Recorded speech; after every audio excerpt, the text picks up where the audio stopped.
This podcast is sponsored by AXA Farm Insurance. AXA offers tailored cover to fit your unique needs, whether it's public liability or protection for your family home, outbuildings or farm vehicles. Based in Athlone, the AXA Farm team of agri-specialists and regional managers work together to ensure you receive the seamless support you need. Switching to AXA is easy thanks to an innovative online service that enables you to quickly and easily find the best cover for your needs. For more information, head to AXA.ie. AXA Insurance Stack is regulated by the Central Bank of Ireland. Thanks for listening, and we hope you enjoy the show.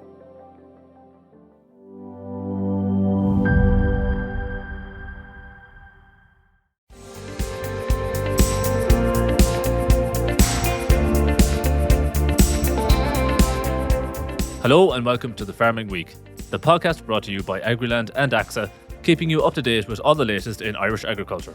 I'm Charles O'Donnell and I'm joined by Agriland journalist Aisling O'Brien. Well, we hope you're enjoying the good weather that most of the country is experiencing at the moment, with high temperatures and, according to Met Éireann, good drying conditions for most of the country in the coming days. But the news that we're going to start with today on the podcast doesn't match the happy weather.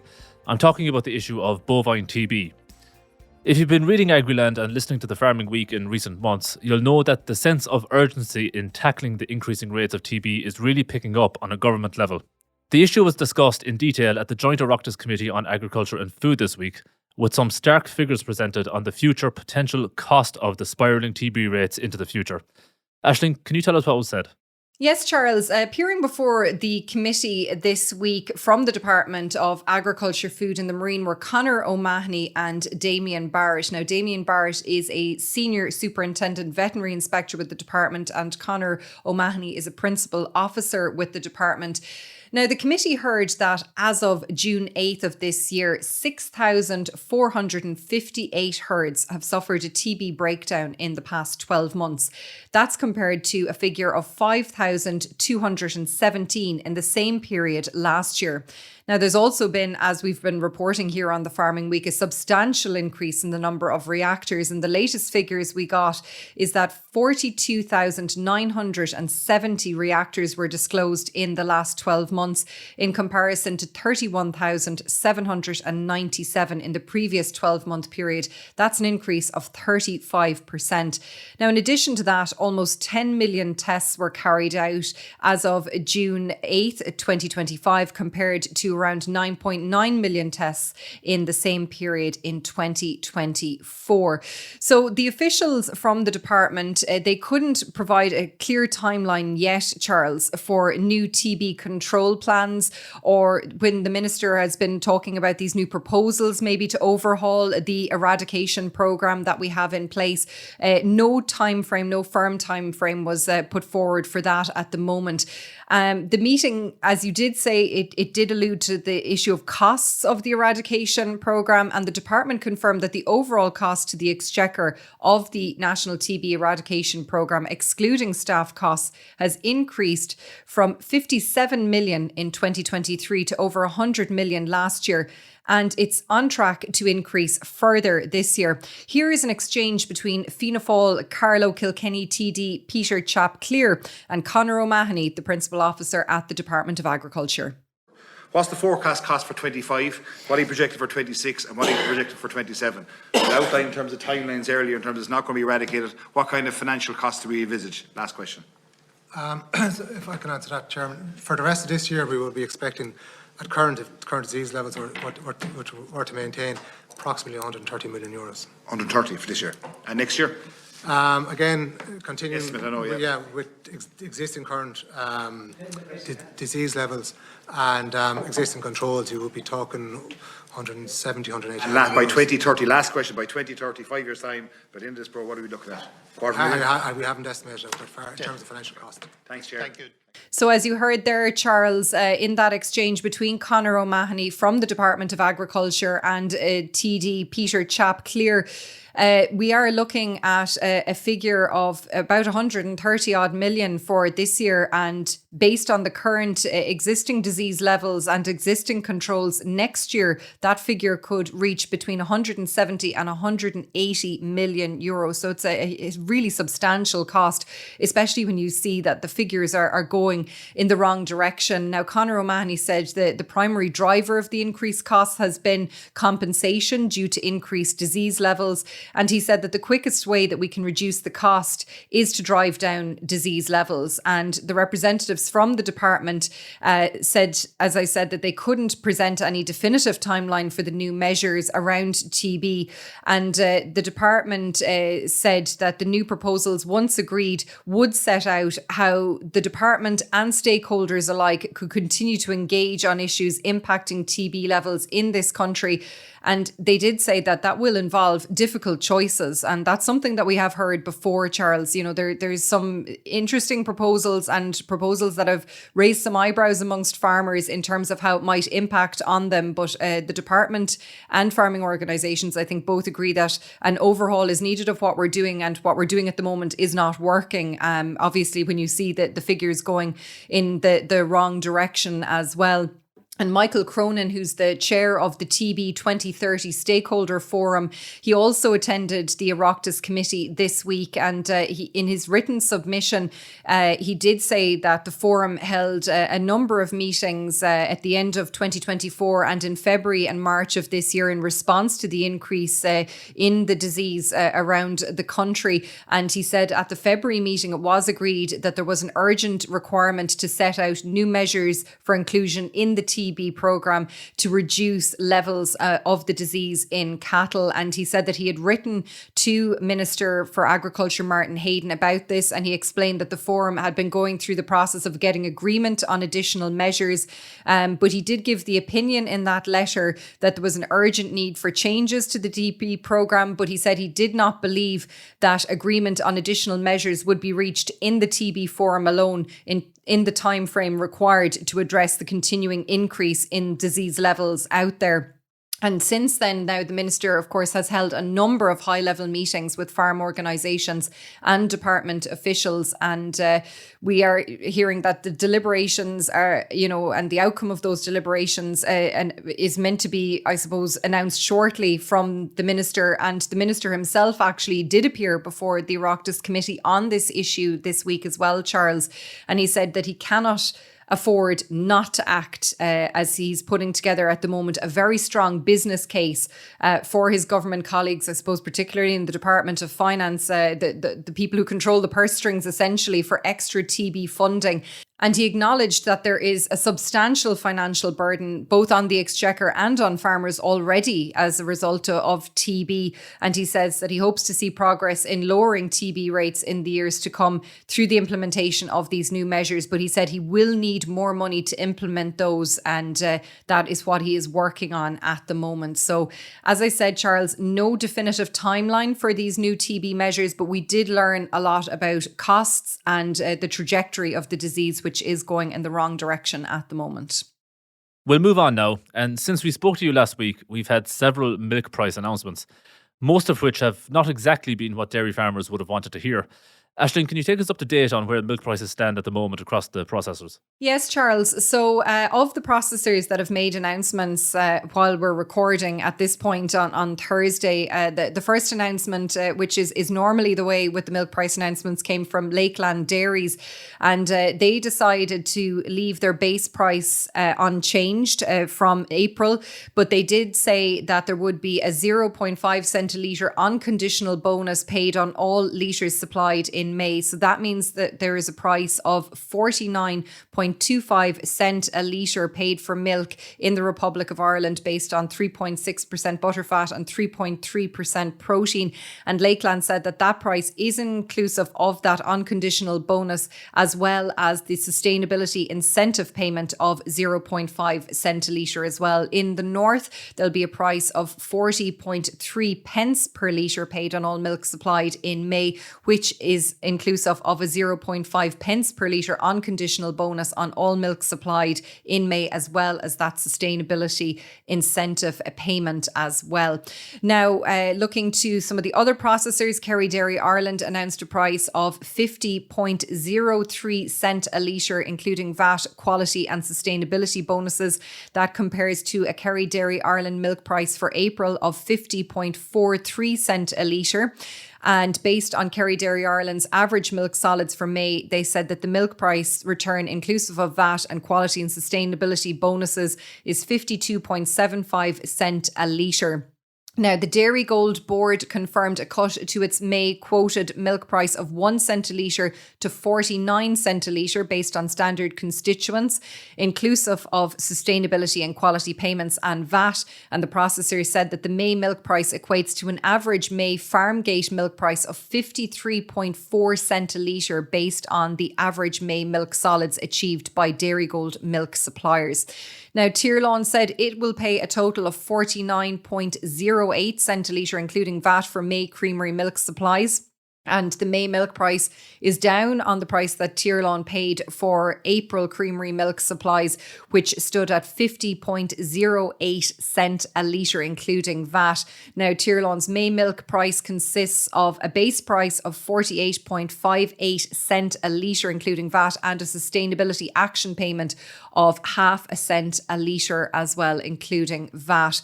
Carberry Group, they've reduced their milk price for the month of May by 1 cent a litre. And if that decision is replicated, Charles, across the 4 West Cork co-ops of Bandon, Barryroe, Drina and Lissavard, it will result in an average milk price of 51.07 cent a litre, inclusive of VAT, and a half a cent a litre somatic cell count bonus and the future proof sustainability bonus as well.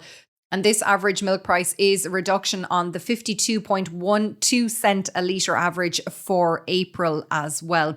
And I suppose just before we leave prices, looking to the global markets as well, Charles, the global dairy trade, they held their latest trading event on Tuesday of this week. And following that auction, the price index fell again. It declined by 1% to settle at 1.299, and that marks its third consecutive decrease.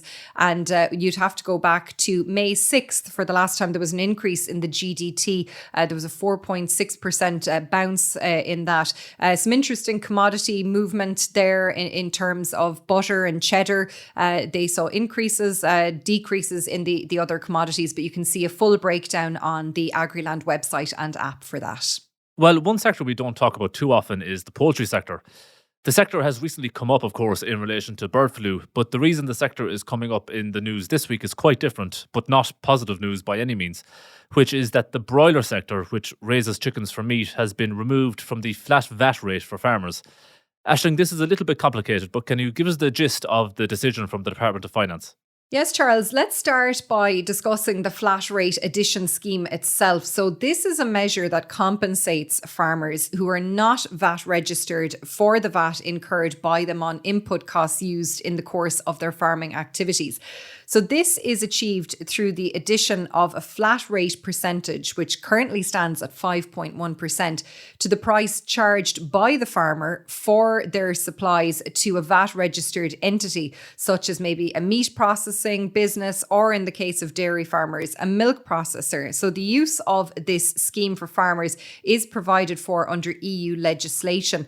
But a key element of the scheme is that it should not lead to a situation where farmers are overcompensated for VAT incurred by them on their business costs. And this is where the broiler sector seems to have run into issues, because Minister for Finance Paschal Donoghue said he has, as he confirmed there earlier, made the decision to remove the poultry broiler sector from this scheme from September 1st.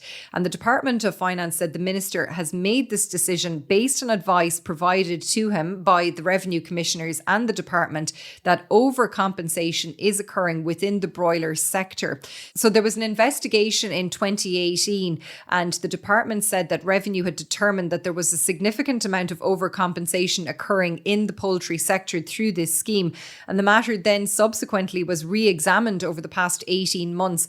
And the department said it has been determined that overcompensation is still occurring, resulting in this move by Minister Paschal Donohoe. So as I said, from September 1st of this year, farmers in the poultry broiler sector will not be able to charge the flat rate addition on the sale of their goods in services. Instead, they're going to have to register for VAT if the level of their poultry broiler business is above the relevant VAT registration threshold in order to claim back VAT on their inputs.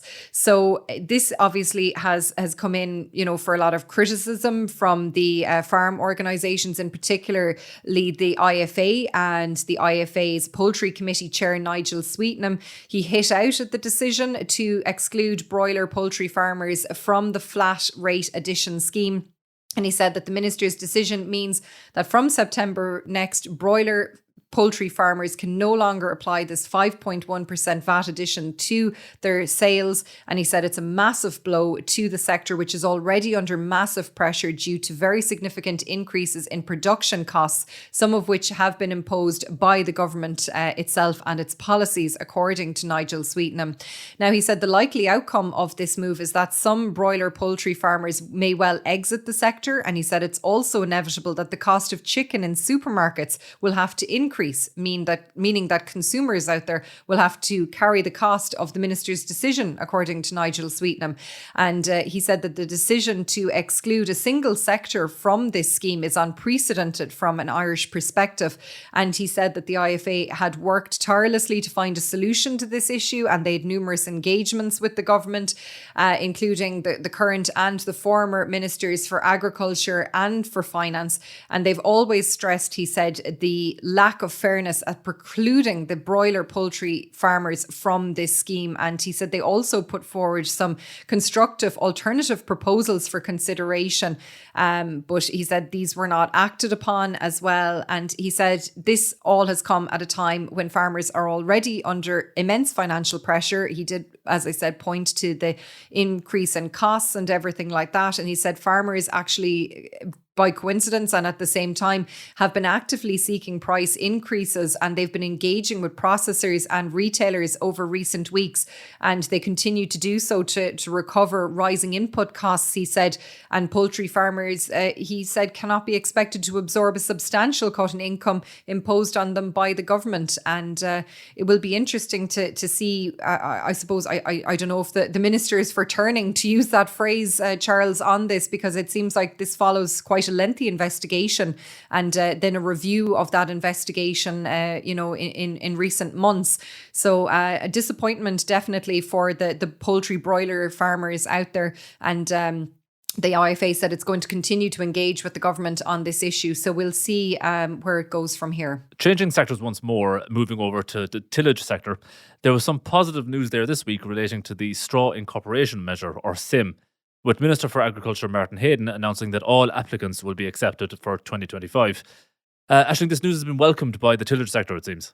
Yes, Charles, the IFA and the Irish Grain Growers Group, the IGG, both welcomed this move by Minister Hayden this week. So the Straw Incorporation Measure, as he said, it's a scheme under Ireland's CAP strategic plan, and it's designed to provide financial support to tillage farmers to increase soil organic carbon levels by chopping and incorporating straw from cereal and oilseed rape crops. And the rate of payment under the scheme is €250 per hectare for oats, wheat, rye and barley, and it's €150 a hectare for oilseed rape. There's a minimum claim under this scheme of 5 hectares and a maximum of 40 hectares.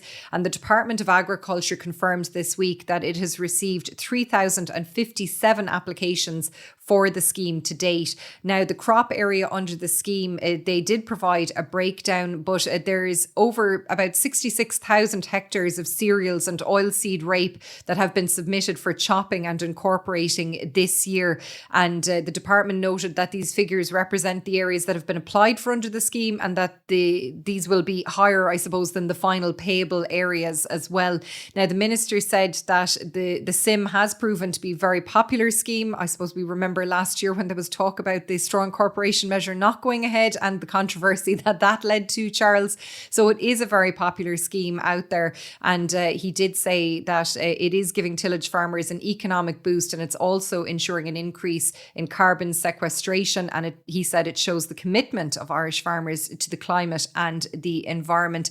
And as I said, IFA Grain Committee Chair Kieran McAvoy said the decision by the minister, it was a rare good news story for a sector which he said is in bad need of a lift. And he said straw yields on crops this year will be very varied, with crops such as winter barley and winter wheat looking very promising. But then many spring barley crops, unfortunately out there, look set to produce well below average yields of grain and straw. And he said, therefore, the scheme payment will be particularly important for these crops as well. Now, McAvoy noted that income prospects for tillage this year remain on the floor, in his words, and confidence amongst growers is at a very low ebb, with many leaving the sector. And the IFA Grain Committee has called for a 5-year €250 a hectare support payment to be introduced for tillage farmers to help stabilise the sector. James Kelly, then the chair of the Irish Grain Growers Group, said the decision by the minister on the Straw Incorporation Measure will bring certainty to tillage farmers before combines start to roll. And he said the flexibility within the measure ensures that those who are in need of straw for fodder should have access to straw if they request their order on time from tillage farmers. And he said that farmers see the benefit of incorporating straw, increasing biomass, improving soil health, storing carbon, reducing chemical fertiliser requirements, and making soil more resilient to weather events as well. And the IGG as well, they have a pre-budget submission. It's that time of the year, Charles. We're thinking ahead to the budget later on this year. But in their pre-budget submission, the group has sought to have the annual fund available for the Straw Incorporation Measure moved from 10 million to 15 million euro going forward. So it'll be interesting to see if there's any movement on that when budget time rolls around. Now we're going to stay with tillage for our next item and talk about the price situation for farmers in the sector. Malting company Boortmalt is, of course, a major player in the sector, and concerns have been raised that the company plans to cut distilling and malting barley contracts, or at least that's what the Irish Farmers Association claims. But Aisling, can you shed some light on this? Yeah, so the IFA said this week that any move to cut these contracts would be totally unacceptable, Charles. And Boortmalt issued a statement to Agriland this week saying it was aware of the decline in distilling volumes, which is bringing volatility to that segment. And the statement continued from the company saying that it's assessing the impact that this will have on malting barley demand. So no decision as of yet from Boortmalt, but big concerns out there, I suppose, given the mood music that we're hearing about this, that there could well be a cut. And Kieran McAvoy, the IFA grain chair, who I just mentioned a few minutes ago, said that malting barley growers have already taken pain earlier this spring with the implementation of contract cuts. And he said that farmers have already entered into agreements with merchants and planted specific quantities of distilling and malting barley in good faith. And he said that it appears Boortmalt wants to ignore their contract with merchants and farmers after they have planted the crops. And so I suppose we're going to keep a very close eye on this, Charles, as it develops. Boortmalt saying that they've not made a decision on this yet, but big concerns being raised by the IFA about the possibility that there may be a cut coming there. We'll move on now and talk about a few rural life related news updates. Firstly, there was a potentially very significant decision handed down by the Supreme Court recently, which ruled that landowners are entitled to compensation for depreciation of land value across their entire land holding when the ESB erects electricity pylons on the land. You can read more about that important story on Agriland.ie and the Agriland app. Staying on land, the Sherry Fitzgerald Agricultural Land Price Barometer saw a return to more sustainable growth in land prices in 2024, with values rising by 5.4% in 2024, compared to 8.4% and 12.4% in 2023 and 2022, respectively. Again, you can read more about that breaking story on Agriland.ie and the Agriland app. Finally, on the rural life front, the Road Safety Authority has said it is considering the introduction of a mandatory training programme and a driving test for new Category W only learner permit applicants. Aisling, can you tell us what we need to know on that? So firstly, Charles, we might just discuss what a Category W vehicle refers to. So they are vehicles that are work vehicles and tractors with a maximum design speed of 40 kilometres an hour that are constructed primarily for work other than for the carriage of goods or burdens by road. That is the official definition from the RSA. Now, a spokesperson for the authority has told Agriland that this has been considered, this introduction of a mandatory training programme and a driving test for new Category W only learner permit applicants. And it has been decided that it will become part of a review of the learning to drive curriculum. And the RSA said this work will be ongoing as part of phase 2 of the road safety strategy. And that is due to be launched shortly. And it's going to run from this year until 2027. And staying on that topic, Charles, before we leave it, we also reported this week on Agriland that teenagers are being offered the chance to learn proper and safe tractor driving habits through a dedicated course that is going to be run in Kerry and in Cork.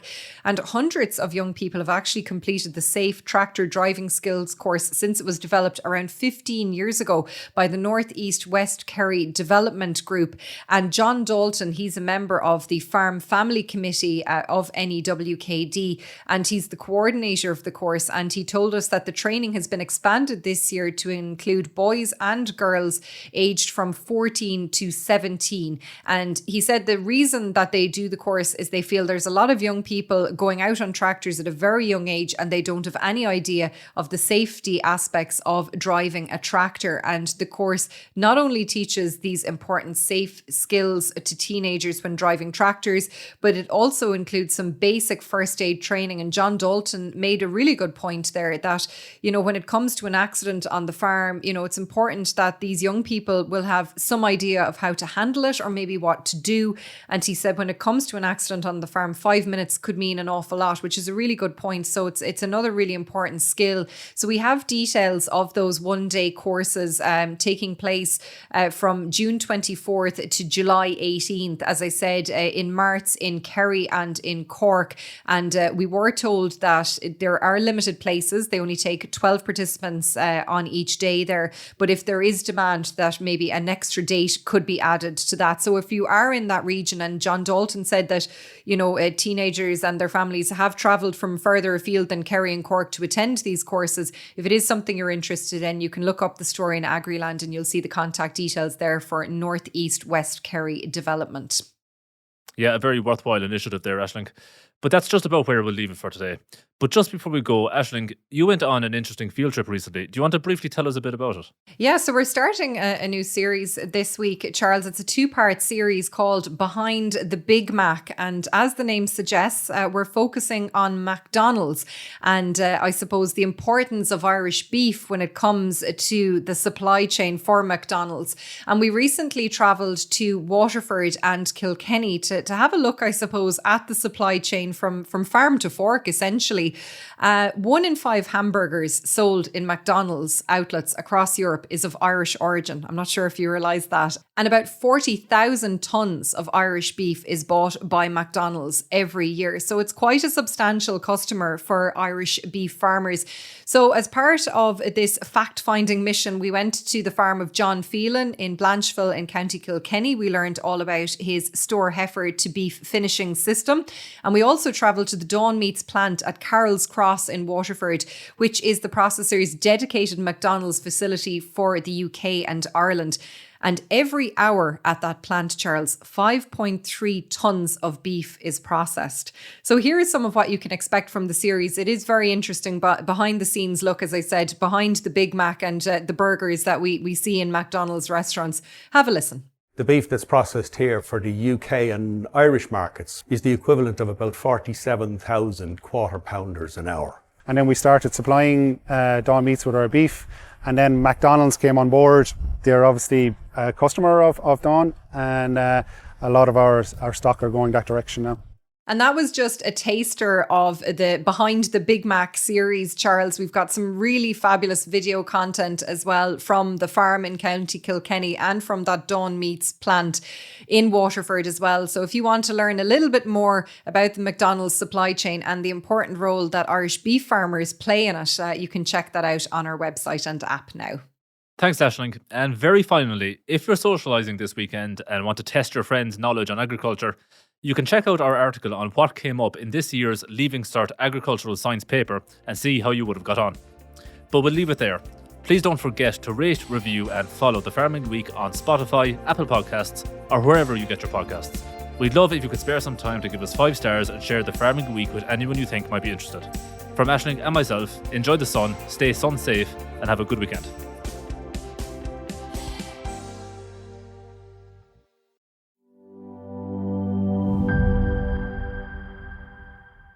This podcast is sponsored by AXA Farm Insurance. AXA offers tailored cover to fit your unique needs, whether it's public liability or protection for your family home, outbuildings or farm vehicles.